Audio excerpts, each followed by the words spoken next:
Today we are here with the family of Anita Richardson, who went missing in Columbia, South Carolina on August 15th, 2003. Can you tell us a little bit about Anita? Okay, that's my first cousin. We're basically like sister, her and my mom, or my mom and her mom, my sisters. We grew up together. Always was having a good time. Always was the life of the party. Was there for one another. Showed up, whether it was birthdays, baby showers. You know what I'm saying? Anything with pertaining to the family, especially with me. She showed up. Yeah, she was always there. She was always there for me, vice versa. I was always there for her. And can you tell us can you tell us about her disappearance? Her disappearance. See, on there they got August the 15th. That's when she disappeared, but it was actually July the 5th. You know, because she had done came back. That's the last time I seen her was July the 5th. I'm so sorry. July the 5th was the last time that I seen her. And but by her being an adult, you know, they said you have to wait 24 to 48 hours for a missing person report. With the missing person report, I tried to file it where I was at. They told me I couldn't file it there. I had to go to where she stayed at and file a missing person report to where she stayed at. So it was a lot of runaround with the missing person report. So finally, I did get some assistance with the missing person report, which took a week.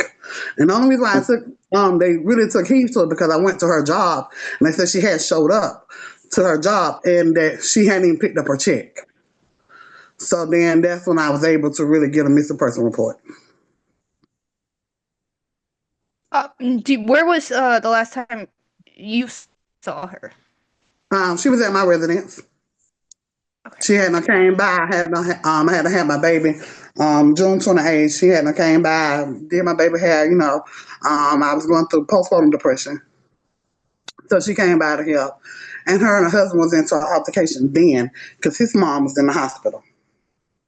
So they was in an altercation and he really didn't want to be there because he never came in my home or anything like that. He didn't like her to be around me. And that was the last day I seen her. She said, "Cuz I'll be back. I'm gonna drop him off and I'm coming back." And that was the last time I seen her. And she was dropping off her husband? Mm-hmm. Supposed to been dropping him out to the hospital because his mom was in the hospital. Okay. How was their relationship prior to her disappearance? Um, he was very controlling, very manipulative, very controlling. She went from dressing, from doing her hair, putting on nice, pretty clothes to baggy clothes, hair not done, unexplained bruises, you know, distant. He really tried to wear away from all the family. Anytime she would try to come around, he would try to run her off or rush her away. Where were they living together at? I think it was Churchill Apartments over on Fairfield Road. Columbia. In Columbia, And South Carolina. were you the last one to see her? Yes, ma'am. Did he see her after that day or no? No, ma'am. Never So have I seen her again. do you know why Namus has her as listed as August 15th? Well, because like I say, it's been so much misinformation, so much back and forth to either where I was put on investigation. I had to take a lie detector test because his mom, and was going to the police station acting like they was the parents, or she would do this on a regular. So it was, and truth be told, Delay. truth be told, did it go out? No, you're good. Okay, but truth be told, and this is blatantly honest. More color people have. The case went from Richardson County Police Department, and then we didn't like their investigation, so we switched to SLED, and that's when she went into Nameless.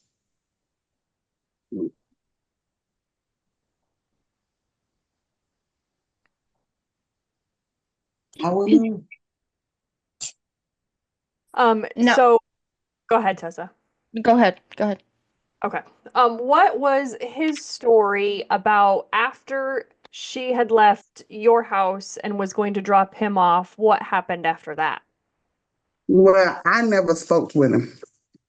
He was nowhere. He was nowhere to be found. We had turned over the investigation. Well, it was with Richland County, and then we had several officers that we went through, and one Richland officer got the case that day, and he located her car, which was in Georgia, located with his sister, which she shouldn't even had the vehicle, you know. So at that point, we most definitely knew something was very strange, something was very odd. So then that's when we took it upon for it to be turned over to SLED. So it was a lot of running around. We got a lot of running around. Is that the vehicle that she was driving when she left your residence? Yes, ma'am. Did they ever give a story on why she was driving that vehicle? If I'm not mistaken, I think they say she sold it or he sold it to her, and he had the right to sell it to the sister because of the fact that they were married. But she was still making payments on that vehicle. And it was in her name or both of their names? It was in her name. Did she ever mention that she was planning on selling that vehicle? Oh no, she just She had had got it. just gotten it less than 30 days. Yeah, Okay. she had just got it. And I No, noticed that there was two other vehicles that they had owned as well. Were those at the residence or were those sold as well? No, Yes, they they was just at the needed residence. it. were any of those vehicles processed with forensics? Yes, some Yes. blood was found in the second vehicle. Do you know how much blood it was? That they won't disclose, but they told me it's not enough to say somebody was killed in that car. Okay. Do you know Um, what part of the car? I think the back seat in the Chevy Lumina. Mhm. Now, was their residence ever searched? Yes, weeks later. Was anything found? Okay, now your time. Okay, well, it was more than weeks later because they had eviction notice on the door. Two eviction notices had them been on the door. So that was like, I want to say probably about a month or two was rent wasn't being paid at the time, and that's when that's when they went out to the residence, and then that's when they found out that when they went back to the date of the last day that I saw her, that neighbor stated that they was into an altercation that night. Was he there when the police went and searched the residence? No, they found all her belongings and everything, freezer, refrigerator full of spoiled food. You know, it wasn't like, no, I'm packing up leaving. I mean, she would have let me know, but it wasn't no pack up leave, so that couldn't have been the situation. So yeah. Do you know where he went after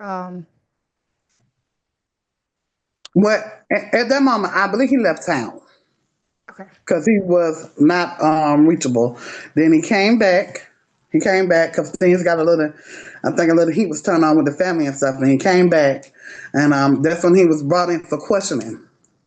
And they was like he was very arrogant and very cocky. Do you know what his story was? That me and her planned for her to leave, and that she do this all the time. To your knowledge, you were extremely close with her. Had she ever left before? No, no, not nobody, not no, not a family. Somebody go. I'm gonna know. Somebody gonna know. Not a family. But I wouldn't live. Now, I know this No. was 2000. I'm sorry. Go ahead. Now, I know this wasn't back in 2003. Did she have Mm-hmm. a cell phone at that time? Was that ever found? Oh, I'm like, did she answer? She couldn't keep a phone because of him. She couldn't keep really nothing. He wanted to have where she was isolated from everyone. You know, she couldn't have nothing. Right. And getting that car was a trigger for her, you know, Mhm. for him, you know, a lot of jealousy, a lot of envy in him of her. So Now, no. the vehicle was found Uh, with the sister in Georgia. Did the sister live in Georgia? Yes, she lives in Georgia. I think it's Lacrosse, Georgia. do you know if her residence was ever searched? No, it wasn't. Okay. Now, is any of her personal belongings, wallet, ID, any of that, did that go missing with her, or was that found? That was at the residence. Okay. Um, Was that car ever returned to the family? No.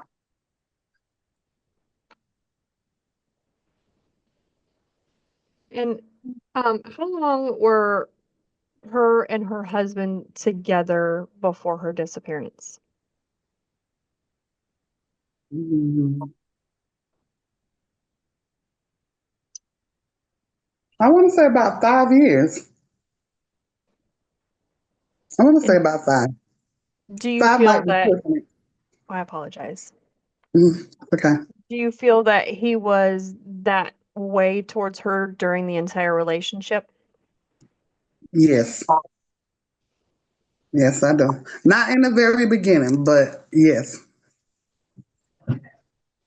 how long did it take for your family find out she was missing? Well, I knew the same night that she went, the same night that she left my house. I knew that she didn't come back. I knew all right. So the next day, I was calling and looking for her, because I just knew it wasn't right. I felt that, like I told them before, I had a dream, that she was getting killed by him. So, and that what made me. I woke up out my sleep screaming, and my baby dad was like, "Okay, just calm down." So the next day, I was trying to call, look for her, reach out to her, nothing, and I kept waiting and kept waiting and kept waiting, and it was nothing. That was the last day.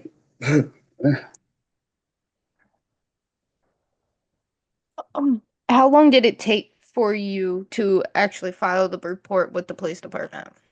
I know you said it was a long time. I was just seeing Too if you knew long. exactly. Huh? He said it was too long. Yes, Yeah. I Oh, just yeah. had. Yeah. Yes. It was because, like I said, they gave me a runaround, because, like I said, she was an adult. They was like, well, she can go anytime she want. The story that they give you about an adult. Then it's the fact that I'm the cousin, So it was more of, it took, I want to say 3 weeks. I want to say three. I want to say, no. Yeah, it took 3 weeks for me to actually get a report. Wow. Yeah, because that was on the 5th of July. So it took like 3 weeks for me to actually get the report. Alright, uh, Now, was she on any medication or diagnosed with any illnesses or anything of the sort? No, no, ma'am. How long, you said for the home to be searched, it was a couple months. Was anywhere else, searched? No, no, ma'am. Okay. Do you know if they ever brought out dogs or anything like that anywhere? No, ma'am. That I do not know either. Okay. Is there a detective on the case?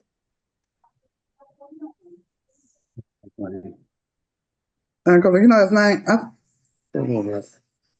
We tried The to reach last I out. knew was Kevin Baker. Kevin Baker Okay. from Sled. That's the one we Yes. met with down there. But before that, it was Detective Metz. And Detective Metz was the one that he said say he had the case solved. He said he was gonna watch him, hoping he'd slip up and make a mistake and he would find some remains or something. And then he got in trouble, some kind of federal charges against him, and I think he had to do prison time. And like Natalie said, when they found that car, they it went from missing person to a homicide.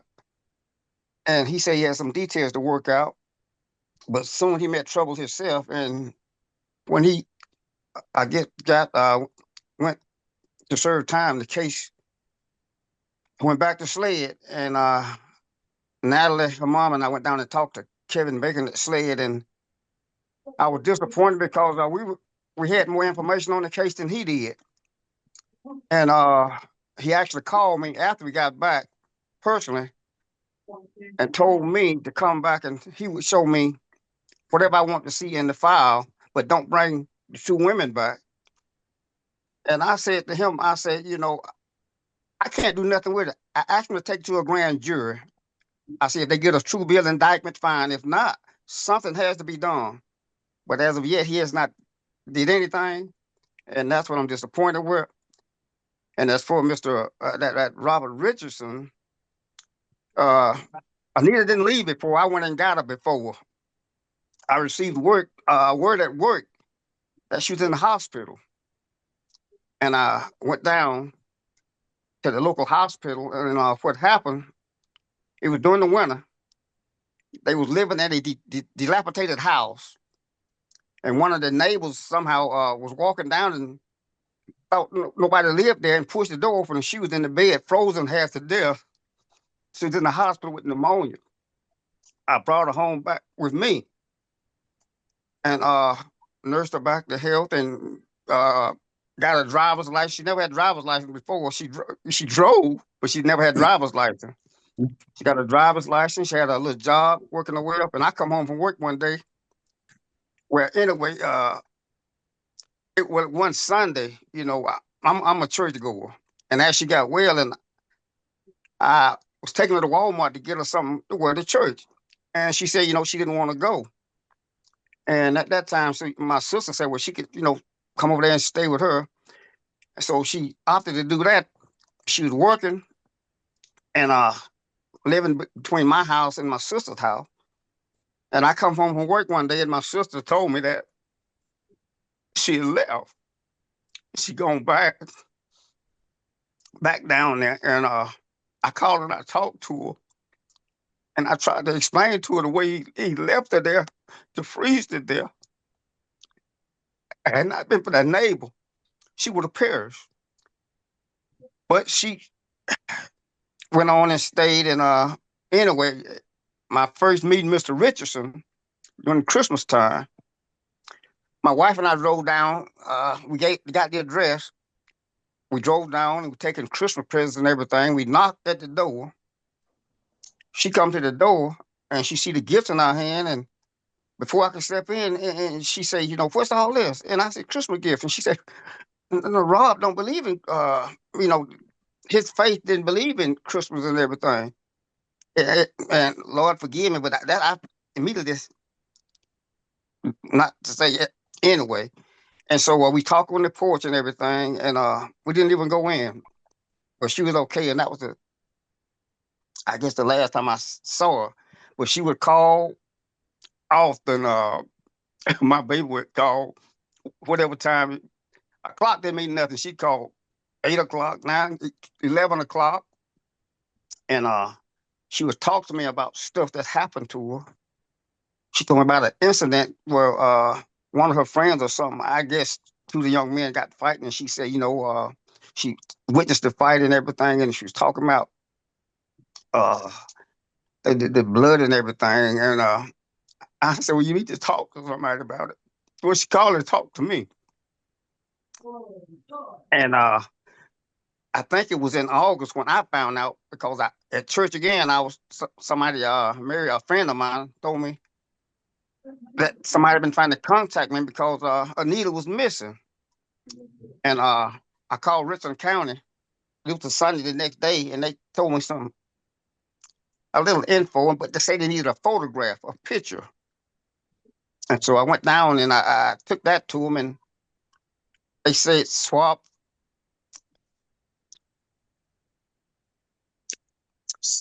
for DNA because they found some blood evidence.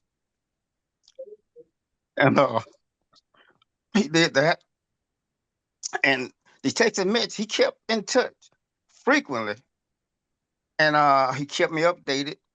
I don't know the amount of trouble he got into, but when they found that car, and he said then, he said, I'm going to solve this case. And I made a promise to my baby that we were going to get some justice done for her.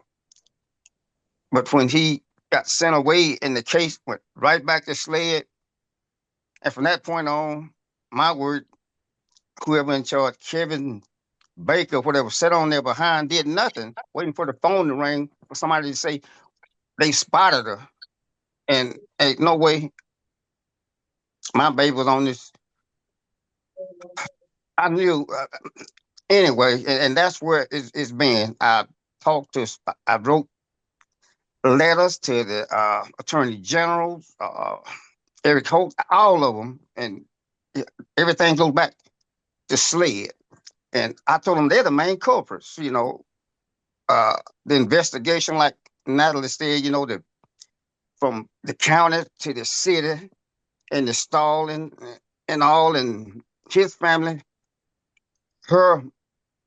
his mother pretending to be her mother, and it was nothing has been done. I even say to him, okay, his story was, yeah, they had a fight, but she got her clothes, her money, and she left in that teal green Mustang, and that was it.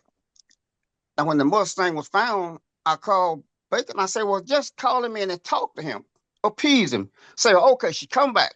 She give you the keys to the car. She gets on a plane, a bus, or a train, and she left again. Never happened. Never happened. And as for them finding the car, she was missing, but the report went out on the car from Decker's Auto Sale. The car had not been paid for since she just got the car. There was no payment made on, so they was looking for the car, not her, when they found the car. So that's what I know on that. Now, I did hear you mention that she called and talked to you about a fight. When was that? Oh, that was just something that was early on when she first went. She moved down. Now, she lived with me in the early part of her life, and the latter part when she went down and went to get near her mom, and she was still young, probably a teenager. But she would call me often, any time of night, whether I was at work in my office or at home or in bed, and just talk. And we would talk, and she would tell me the issues of whatever was going on. I just call and say hello, my birthday, or whatever. And I missed those calls. But that has nothing to do. It was just a little, I guess, teenage altercation, they were having down there and everything. But that didn't involve church. There's something she witnessed with a friend or something like that. I don't know detail, but I was just trying to give her some words of comfort. And if you need to talk to somebody about it, we talked on into the early part of the morning. And that was my needle cue. But she deserves some justice, and nothing has been done. Nothing at all. And this state, I could interject some personal info myself from what I witnessed. And it's, I hate to say it, but I even talked to people about it. I've even wrote to people about it. It's just this deep South, Southern racial thing that's down here, and it's just so wrong. It's just so wrong. When was the last time you spoke to the detective? I think I called him once after he called me, telling me often. We went down, Natalie, her mom, and I, and we was raising questions that we knew some of the answers to, and he, like, he, I'm gonna say he never looked at the file. I know he didn't, because some of the stuff that we've been updated with, he didn't know anything about it. But then I guess the women kind of, was gnawing at him and everything. 'Cause because they knew about it more than I did because I lived further away, and they had more contact with her and closer than I did. And I didn't know a lot of this stuff. But anyway, and he called me and said, well, you come back down without them, I'll show you anything you want to see. But what can I do with it? I said, take it to the grand jury. You know, just for true be the evidence will speak for itself. You know, like I said, the lie he told said she got in that green teal and left. That's the last he saw of her. And now his sisters is driving the Mustang and all. And I said, well, you know, I said to them, you know, I would charge the sister.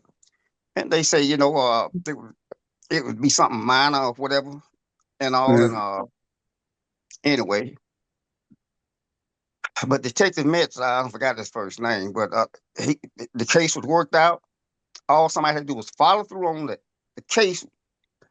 It was built, and and they just, forgive my language, sat on their ass because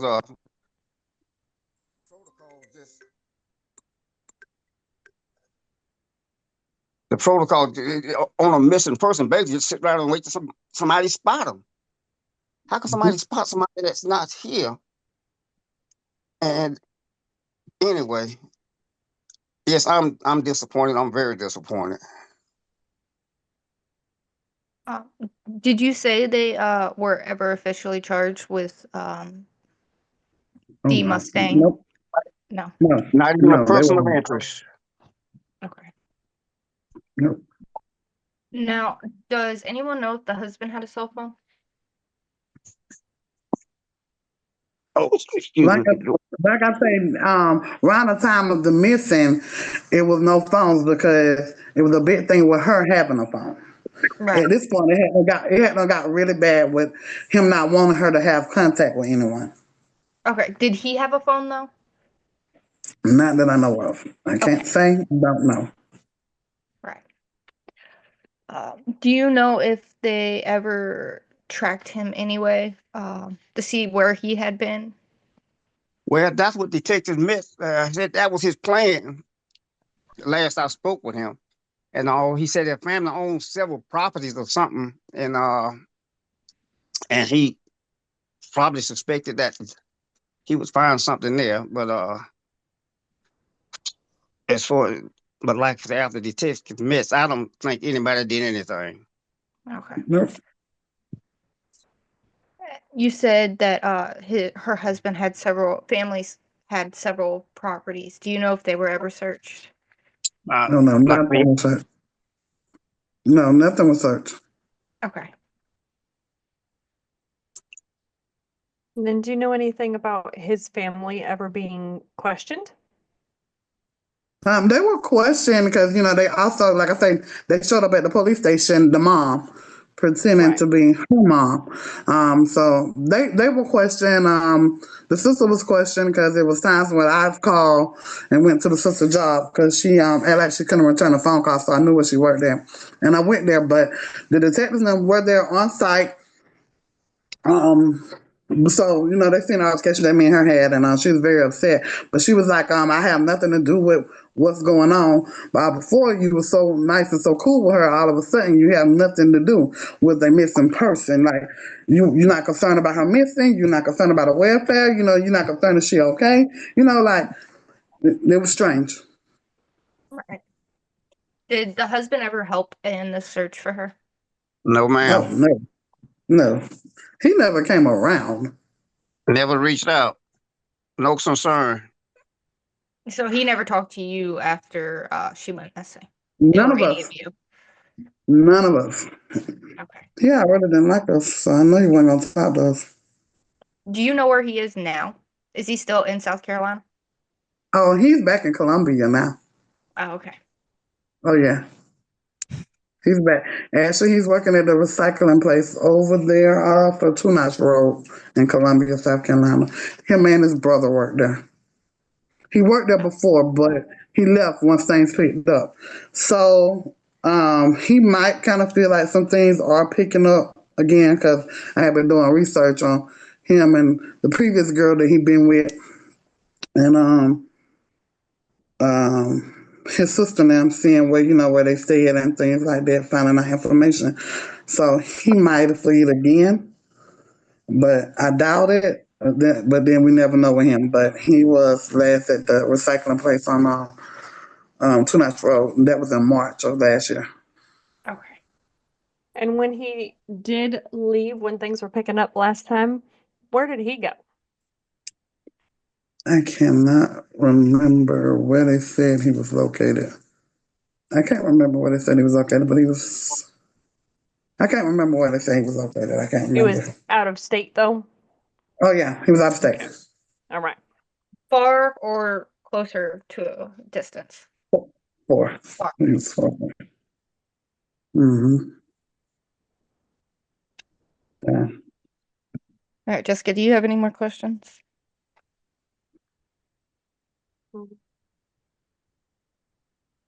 Besides you being a close friend, I know you said that he was controlling and didn't let her have many relationships. Did she have any sort of friendship with anybody else besides her family? Well, she did. Like, it's a couple of people she did, and we're all still close knit. They're like family, so we all, link up, talk through social media, or get together. So yeah, she did, and we're all from young, you know. Everybody's still there except for her.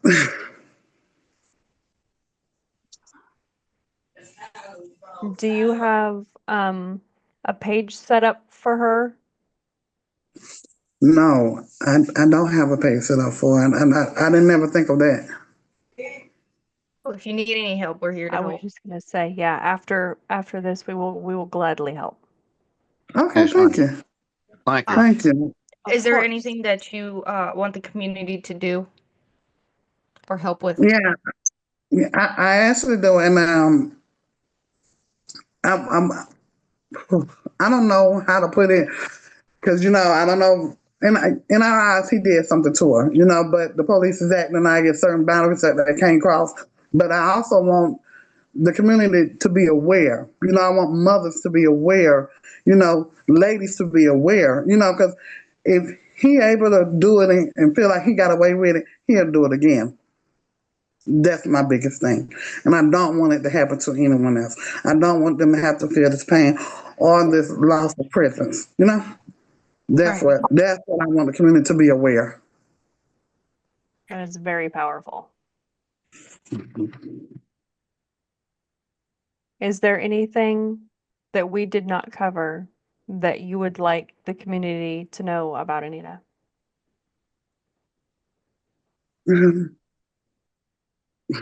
Well, we cover everything because, like I say, she's she's a very outgoing person.